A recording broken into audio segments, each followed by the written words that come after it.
Hi guys, welcome back to my channel. I'm Lamade. The future is now.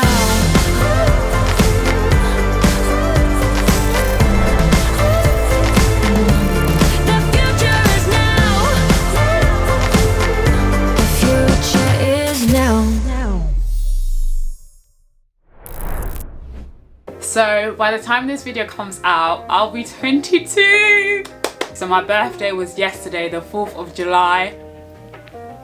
And I would like you all to sing happy birthday for me. Are you ready? 3, 2, 1. Happy birthday to me. Happy birthday to me.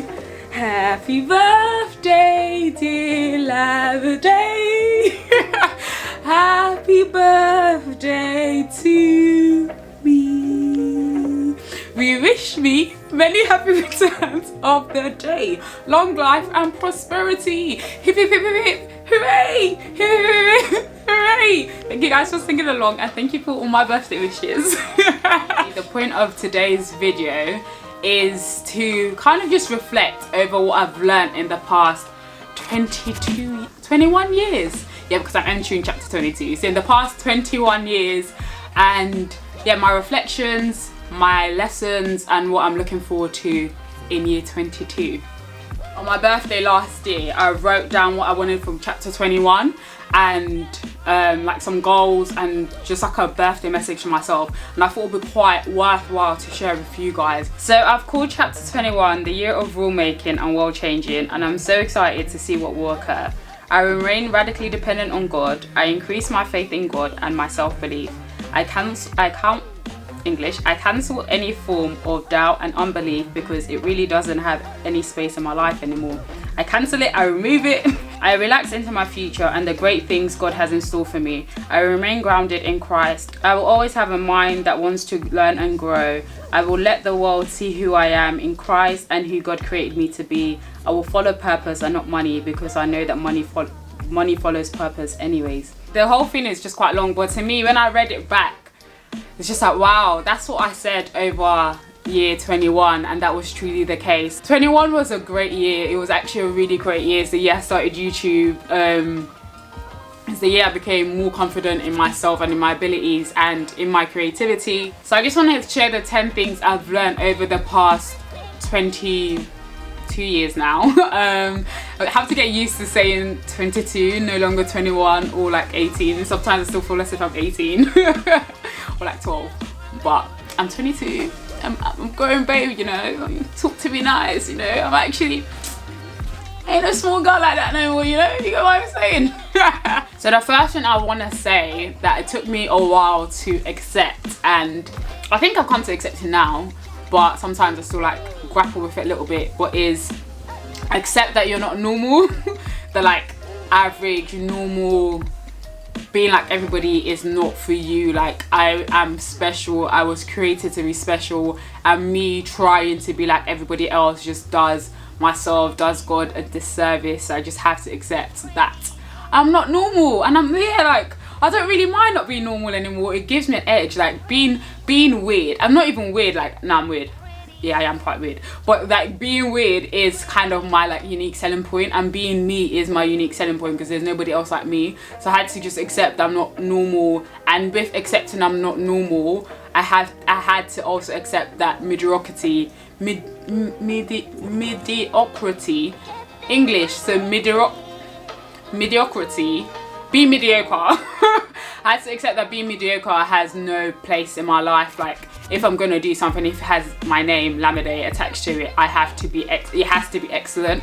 And even with that, I stopped putting pressure on myself to be like the best or whatever. I kind of just accepted that because I'm me, because I'm special, it also, and because I'm made in Christ's image, also means I'm excellent. So just live up to who you are and everything will flow out from that. I like to think that I'm a natural born leader, and I do believe that is the case, but as a leader I also learned that I had to be able to follow just as well as I had to be able to lead. Like, my ability to follow will directly affect my ability to lead, because am I able to submit to authority? Am I able to respect the people ahead of me and honor them? So when it comes to my turn, I know how to treat the people like behind me. So yeah, like it took me not a while to get it, but when I deeped it, it just kind of changed the way I led. It changed the way I interacted with people, and it changed the way I viewed leadership, because leadership ultimately is just service.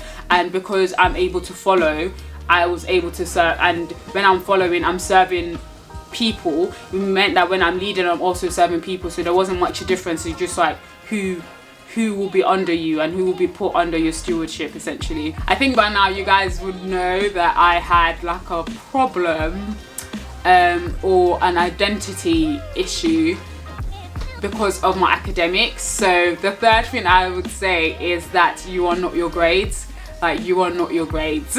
You are who God says you are. Like, your identity is rooted in Christ alone, not your grades, not your work, not your job. When I was able to separate myself from that, I just felt freer, I just felt happier, and I was just able to enjoy learning so much more because I knew that I'm not my grades.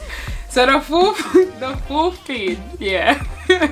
I laugh because even till now it's something that I'm still learning. But the fourth thing is that just because somebody is cool doesn't mean they need to be your friend. So I love humans, I love people, and I think everybody is cool. Like, everyone has something unique to offer to this world, and everyone is just cool. So because of that, it's like, oh my god, you're cool, I'm cool, let's be cool together, let's all be friends. And it's like, no, lamb, like, what is the purpose of your friendship with this person? Do they add value to your life?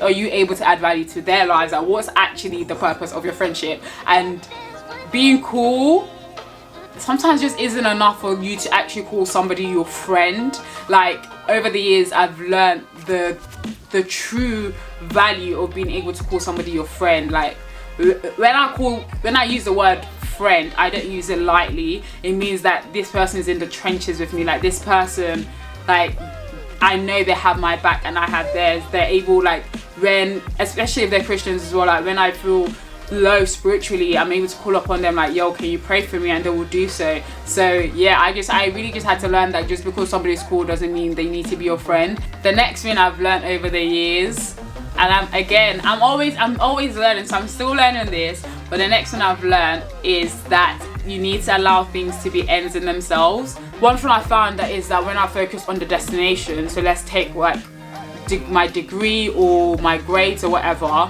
that's only all like getting a job. It ends up becoming underwhelming because you've been so focused on getting to that point that when you do get to the point, you're kind of like, oh, so that's it. What? Or is that, oh, now what do I do now? I've been so focused on this that I don't know what else to do now that it's been achieved or ticked off. So when you allow things to be ends in themselves, you're just able to enjoy the process so much more because you know that is the point of this. The point of this is not for X, Y, and Z. The point of this is this. That is something that really removed pressure from myself, especially in final year of university, when I just allowed studying to be for the sake of studying and not for the sake of getting a first or getting a 2-1 or getting a this. It was just like, I'm doing this because I just want to learn, and then I was able to produce my best work, and then I eventually got the grades I wanted. So I think we're now on number 6, and that is celebrate the small wins. Like, live a life of celebration. So it kind of goes back to the point I made earlier on, that when you focus on the destination more than the journey, you can end up being underwhelmed when you do reach that destination. But if you celebrate the small wins, you won't be underwhelmed. You're constantly celebrating the achievements along the way. So let's say take it as the fact that I spoke out and said what was on my mind instead of staying quiet. That is something to be celebrated, because I know it's very easy for me to just bite my tongue and not cause trouble, but then I wouldn't be true to myself. Do you know what I mean? So that is something to celebrate. Or it's like, just just living a life of celebration has really helped me to just be happier in life, because not like I need to get this amount in my account before I need to be happy. Like, my happiness is not dependent on anything else. I'm just able to enjoy and appreciate the small things. And the next one, never compromise. Never compromise. It is never worth it. It's never worth it. It just causes more harm than good. Like, let your no mean no and your yes mean yes, and your no is just as important as your yes, and it should be utilized just as much. Yeah, just having discernment in what you choose to do, having integrity in what you choose to do, and yeah, just never compromising any of your values. I heard this quote and it just always stuck with me since then. It's like, if you stand for nothing, you'll fall for everything. And that just really resonated with me, because it's just like, if you don't have any values, any non-negotiables, you will literally fall for anything, because you're bending, you make excuses. But if you live a life that's like, bro, I'm not compromising this, over time people realize that, nah, she ain't about this, so she ain't gonna do it. And you just, I don't know, you're just able to, your word will become your bond, because you don't compromise on what you said. So yeah, never compromise, please. It's not worth it, man, I promise you. The next one is be mindful and careful. Mindful, careful, whatever word you want to use. So be mindful / careful of your self-talk. So the way you talk to yourself is so important. Like, when I read part of my journal, the way I speak to myself is like, I speak very highly of myself. When I say that doesn't mean that I'm not able to criticize myself or able to give myself constructive feedback.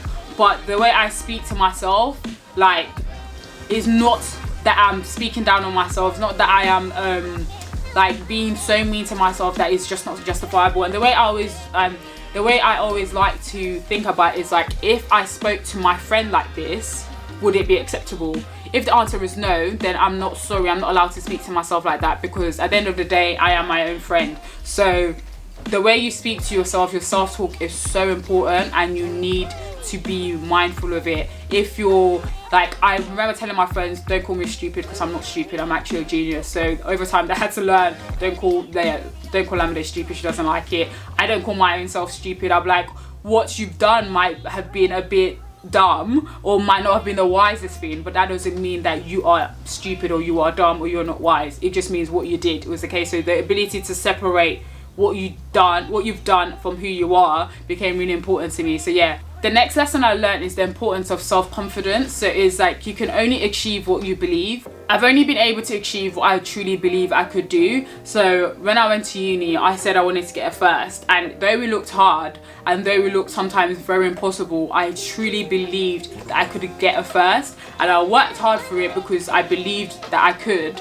And ultimately at the end I did achieve it. And it's not even just necessarily about my grades, but even with the small things, I wanted to be like a nicer person and just kinder, more compassionate, and I truly believed I could be. So I worked on it, I read my Bible more, I used examples of nice, compassionate people, and over time I believe that I will become that. And I can, I'm proud to say that today I am a nicer person than I was yesterday. Think about it logically. If you don't believe you can do it, how are you going to do it? But when you do, like, when you just start with believing that you can do it, then you start making plans and processes to ensure you do it, and then it gets done. The last one I've learned over the past 22 years is having fun is important. Having fun is very, very important. Is a value of mine. Having fun genuinely is a value of mine. But having fun is not the only determining factor in when you're doing things. And just because it isn't fun doesn't mean it's not worth being done. And I think I learned that more last year, so at age 21, especially working, because there's so many things that I do at work that I'm just like, oh my god, are you kidding me? But it's all part of the process. You need a balance in life. You can't just be having fun 24/7. Like, that's not really a balanced life. So yeah, just because it might not be fun doesn't mean it's not worth doing, but having fun is something that should be valued. I think that is all I have to say. Happy birthday to me again. I am accepting presents should you wish to give me some. No pressure. But yeah, thank you so much for watching. Like, share and subscribe, and I will see you on the next one. Bye.